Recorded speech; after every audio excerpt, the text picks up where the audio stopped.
Саламатсыздарбы, Нурес каналында жаңылыктар топтому. Акыркы сааттардагы жаңылыктар менен таанышып алыңыздар. Бүгүнкү жаңылыктардан кыскача. Азыркы парламент Атамбаевди кантип сындырса, Жээнбековду да так ошондой сындырат. Системаны өзгөртүш керек. РЧ Самара Каримова вице-премьер-министрликке кандай адам келиш керектигин айтты. Жеңиш Разаков жеңилди, эми жоопко тартылабы? Алдыда ушул жана башка жаңылыктар менен кененирээк таанышып алыңыздар. Видеону аягына чейин көрүп, каналга катталып лайк басканды унутпаңыздар. Вице-премьер-министр Жеңиш Разаков өз арызына байланыштуу делип кызматтан алынды. Ал бул кызматка 2018-жылы дайындалган. Бир жума мурда ал иштеген вице-премьер-министрдин ыйгарым укуктарынан инвестиция, экономика жана Евразиялык экономикалык биримдик ишмердиги боюнча жоопкерчиликтер алынган. Разаков бул кызматта иштеген учурда көптөгөн катуу сындардан башы чыккан жок. Эл ага өзгөчө чек ара маселеси боюнча нааразы болуп келет. Разаков кызмат абалынан пайдаланып айтор ал ортодо бир катар гезиттерди, генерал Курсан Асановду да сотко берди. Өзүнүн ишин тыкыр иликтеп койсо дала эле былыктары чыкмак. Кыскасы мамлекеттик жоопту кызматта өзүн көрсөтө албай, деңгээли ченелүү экенин иш жүзүндө аныктап койду. Ошондой болсо да бул адам бийликтин билермандарына жакын эмеспи. Жоопко тартылуу маселеси четке сүрүлүп, башка бир бакыйган кызматка барып деле калышы мүмкүн. Себеби биздин бийликтен баарын күтсө болот. Бийликке тазалар, чыгаандар эмес, кошоматчы, чала билимдүү, крышасы бар жана байлар келип жатышпайбы? Депутат Рыскелди Момбеков вице-премьерлик кызматка сунушталган Акрам Мадумаровду сындап, кесипкөйлүүлүгүнөн шек санады. Эл өкүлү мурдагы вице-премьер Жеңиш Разаков ишин эптей албай кетти деген пикирин билдирип, өкмөт башчы Мухаммедкалый Абылгазиевке кайрылды. Кызыл Кыядагы мугалимдерге кандай кыйкырса, мага да ошондой кыйкырсын деп атайын галстук тагынбай келдим. Ушул жигитти бир байкайын дедим. Сиз апендинин кызындай мактаган Жеңиш Разаков Баткенге 4 жыл губернатор, кийин вице-премьер болуп 4 метр жерди да чечпей кетти. Анда да жөн кетпей үй бүлөлүк маселени калыбына келтирүү керек, ошондуктан арыз жаздым. Чек араны чечүү маселеси көп жылдарга уланат. Мен баштаган ишти аягына чыгаруу керек беле же жок беле, аны Кудай билет деп чекит коюп жатат, деди Момбеков. Ал ошондой эле дагы бир Баткендин губернатор вице-премьерликке сунушталганын белгилеп кетти. Мындан башка талапкер жок беле. Улукбек Кочкоровго окшогон мыкты жигит бар, чекис, чечен. Мунуңуз деле мал доктур экен го. Ара чолоодо аксап калып, дагы уят болуп калбайсызбы? Өзүңүз сунуштап жатасыз, жоопкерчилик мойнуңузда болот, деди Момбеков. Учурда Мадумаровдун талапкерлиги парламенттин жалпы жыйынында каралууда. Бүгүн түшкө чейин аны көпчүлүк коалиция менен Жогорку Кеңеш комитети колдогон. Ал дайындалып калса, күч түзүмдөрүн жана чек ара маселелерин тескейт. 11 февралда РЧ Самара Каримова вице-премьер-министрликке кандай адам келе турганын Инстаграмда баракчасына жазып чыкты. РЧ айымдын айтуусу боюнча, чек арада жашаган адам вице-премьер-министр болушу керек. Разаков Жеңиш Парпиевичтин ордуна чек ара маселелерин түшүнгөн, чек арада жашап чоңойгон адам вице-премьер-министр болушу керек. Биз баткендиктер чек араны 1 метр жерибиздин да кадырына жетебиз. Ана чечилет, мына чечилет деп жылдар өтө бербесин. Баткендин кызы катары жеке оюм. Өрүкзарлуу Баткеним Кыргызстандыкы. Мен кичимекениме 2 жумада бир барып турам. Чек араны көрүп, тынчтык болсун деп тилеймин. Эки мамлекеттин тынчтыгы керек, энелерибиздин тынч уйкусу керек деп жазган. Мындан сырткары Самара Каримова, бирок мени көрсөтпөңүздөр, мага али эрте деп тамаша иретинде кошумчалаган. Азимбек Анаркулович, дасыккан саясатчысыз. Бир канча жылдан бери Курултай институтун мыйзамдаштыруунун аракетин көрүп жүрөсүз. Курултайда өткөрүп атасыз. Курултайдын элге, мамлекетке пайдасы тийдиби? Албетте пайдасы тийди. Курултайды ушунча жылдан бери элдин аң сезимине сиңирдик. Артыкчылыгын, зарылчылыгын түшүндүрүп жатабыз. Кудай буйруп, жакын арада Курултай институту жөнүндө мыйзам кабыл алынып калса, келечекте Курултайдын пайдасы элибизге мындан да көбүрөөк тие баштайт. Негизги Курултай институту бул майдан. Аны Конституцияга киргизип алсак, Кыргызстандын эли жылына бир жол бийлиги менен маңдай теске отуруп, илгерки ата-бабанын салтын улап, Курултай маселе чечкен чоң форумга айланат. Курултай улуттук демократиянын туу чокусу экенин элдин баары ынанат. Кудай буйруп, бул аракетибиз ишке ашып калса, митингдер, нааразычылык акциялары азаят. Курултайга айыл өкмөттөрдөн шайланып келген делегаттар маселени кабыргасынан коет. Маселе көчөдө эмес, Курултайда талкуулана, чечилет. Азыркы президент Курултайды мына ушундай артыкчылыгын түшүнүп, кол сунуп жатат. Кароого кеткен мыйзам долбоорундагы эреже боюнча биринчи курултайды президент уюштурат. Калган курултайды аткаруу комитетине бекиген адамдар уюштурат. Алар мамлекеттик кызматка иштебеген, мамлекеттен акча албаган адамдар болушат. Жылына бир жолу делегаттар сунуш кылган маалда гана курултай уюштуруп беришет. Ата-бабабызда көчүрүү, согуш деген оор маселелерди ийирип отуруп, түз кеңешип курултайда чечишкен.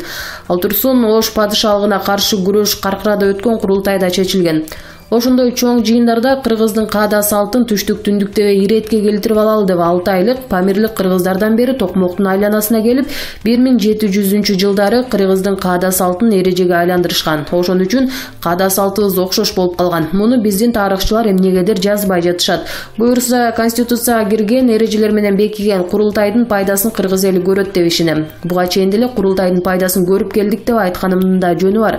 Бийликтерин узурпациялап алган Акаев менен Киевда курултайдын чечими менен кызматынан кетирилген. Атамбаев курултайдын маанисин билип туруп 6 жыл курултайчыларды таш бараң кылгыла деп өткөрбөй бир топ кыйынчылыктарды жараткан. Бирок ал кызматтан кеткенден кийин Сооронбай Шариповичтин убагында 2018 ноябрда курултай өткөрүп, Атамбаевдин 6 жылдык ишине баары бир баа бердик. Атамбаевдин 6 жылдык иши канааттандырарлык эмес деп табылып, бийликти узурпациялоо үчүн жасаган аракеттерине прокуратура менен жогорку кеңеш баа берсин, кылмыш иши козголсун деген курултайдын чечими чыкты. Мына ошол чечимди аткаруу максатында Алмазбек Атамбаевдин кол тийбестиги алынып, кылмыш иши козголду. Бул да курултайдын пайдасы болду. Курултайдын эң башкы пайдасы 2 революция деп айтар элем. Анткени элибиз курултайдын чечимин аткарып, президенттерге каршы чыгып, үй бүлөлүк башкарууга каршы туруп күрөштү. Тагыраак кыргыздар СССР аймагында эркин эл болгонго жетишти. СССРдин курамына кирген мамлекеттерден биздей бийлигин сындаган, чындыкты бетке айткан эл жок. Путинге да каршы чыга алышпайт. Казак, өзбек, тажиктер бийлигин сындамак турсун президентине каршы сүйлөй албайт.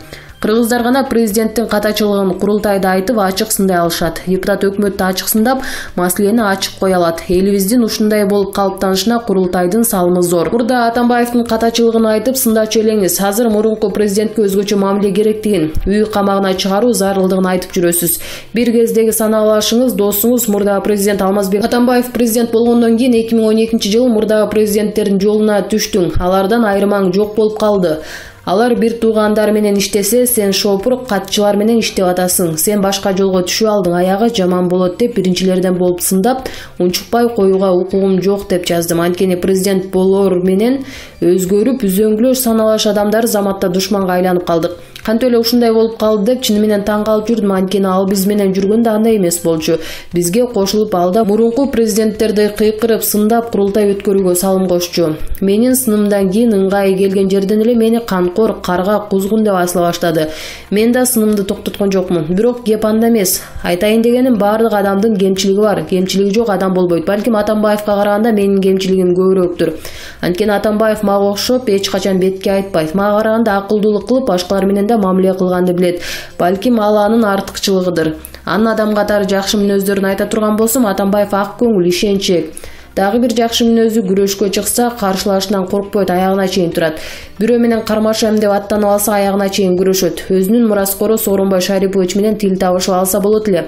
Бирок ал беттегенин бербегени үчүн аягына чейин бийликтен кетирем деп көшөрүп отуруп, жыйынтыгында түрмөгө түштү. Дагы бир артыкчылыгы, Атамбаев күрөшө билген саясатчы. Айтайын дегеним, көп саясатчылардын тили буудай кууруйт, бирок күрөшө билбейт. Атамбаев түрмөдө жатып да күрөшүп жатат. Рас, максатты койгондон кийин күрөшө билиш керек. Күрөшүү туура эмес, ал башка маселе. Адам алдына койгон максатка жетиш үчүн күрөшө билиш керек, сатылбаш керек. Атамбаев оңой эле сатылып кетсе болмок, бирок ал сатылган жок, күрөшүп жатат. Бирок жеке кызыкчылык үчүн күрөшүп жатат. Анын кемчилиги коомчулукка жаман президент болуп көрүнүп калганы болду. Адам катары эмес, президент катары туура эмес иштеринин айынан жаман президент болуп көрүнүп калды. Ошондуктан биз президент Атамбаев менен адам Атамбаевди ажырата жүрүшүбүз керек. Өткөндө азыркы бийликке да айттым. Үй камагына эле чыгарып, соттун чечими чыкканда гана түрмөгө жөнөтпөйсүңөр дедим. Анткени Кыргызда илгертеден султан сөөгүн кордобойт деген улуу сапат болгон. Биз каалайбызбы, каалабайбызбы, жакшы же жаман көрөбүзбү, Акаев да, Бакиев да, Атамбаев да, Отунбаева да, азыркы президент да Кыргыздын президенттери, султандары болду.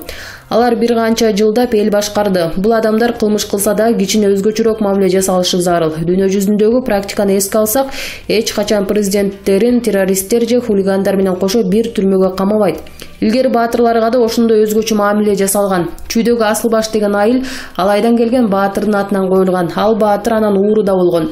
Сен баатыр экенсиң, кыргыздын султаны экенсиң деп чүйдөн жер бөлүп берип, Асылбаштын урук тууганы ушул жерден орун очок алып калышкан. Биз турмушубузда ушуга окшогон улуу салттарды пайдалана жүрсөк жакшы болмок. Азимбек Анаркулович, Сооронбай Шарипович мурдагы президенттердин катачылыгын кайталап, калпыстыкка жол берген жокпу? Мен Сооронбай Шариповичтин катачылыгын мен кыргызмын деген китептин бет ачаарында дагы, курултайда дагы айттым. Азыркы президенттик жеке башкаруу системасын сындыра албай, эски система менен иштеп жатат. Ошон үчүн жогорку кеңеш, өкмөт, укук коргоо органдары, сот бийлиги Конституцияда көрсөтүлгөн ыйгарым укуктарын жетишерлик пайдалана албай, эмнегедир президентке көз каранды болуп жатышат. Конституцияда ыйгарым укугу эбегейсиз болсо да, азыркы өкмөт президентсиз иш кыла албайт. Жогорку кеңештеги акыркы 3 чакырылыштын депутаттары да президенттин көзүн карап отурушат. Тагыраагы көнгөн адаттарынча президент кабыл алгыла деген мыйзамды кабыл алат, кабыл албагыла деген мыйзамды кабыл албайт. Чынында депутаттар президентке карабай иштерин аткарышы керек болчу. Курултай жөнүндөгү мыйзамдын жазылганына 10 жыл болсо да кабыл алына элек. Атамбаевдин доорунда колдонтпой, кабыл алдыртпай койду. Сооронбай Шарипович аргасы кеткенде аппаратына курултай жөнүндөгү мыйзамга комиссия түзүлүп, ошолор иштеп чыксын деген буйрук берди. Ушул президенттин ишиби? Бул нерсе жогорку кеңештин иши го. Мамлекеттик кызматтагылар өз укуктарын туура пайдалана албагандарынын кесепетинен президент мурдагы жол менен эле кетип баратат. Өкмөттүн ишин, сот бийлигин өзү жүргүзүп жатат деген доомат коюлуп жатат. Ошондой сөздөрдөн дооматтардан арылыш үчүн президент кызматка келери менен мурдагы системаны сындыруунун аракетин көрүп, конституциялык реформаны башташы керек болчу. Комиссия түзүп, элдин пикирин топтоп, өзгөчө мамлекет үчүн маанилүү делген маселелерди референдумга чыгарып, кайсыл башкарууну каалайсың, кандай шайлоо системасын каалайсың, партиялык шайлоо менен отура беребизби деп келечектеги боло турган реформаны элден сурап даярдана бериши керек болчу. Анткени президенттик мөөнөтүн жарым өтүп кетти. Эми 2021 жылдан баштаса да системаны сындырууга багыт алышы керек. Анткени президент болуп иштеп жүрүп, аягында азапка түшүп кала турган системаны сындырбаса, мунун кесепетин тартат. Эгер аны сындырса, өзүнүн укуктуу жол менен кетет. Укуктуу жолго түшсө, эреже менен иштөөнү үйрөнөт жана башкаларга да үйрөтөт.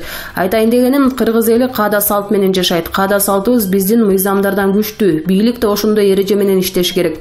Бийликтин эрежеси конституция болот. Ошону бузбай иштесе, укуктук эреже сакталат. Эмнегедир биздин президенттер ошол укуктук эреже менен жашоону анча өздөштүрө албай жатышат.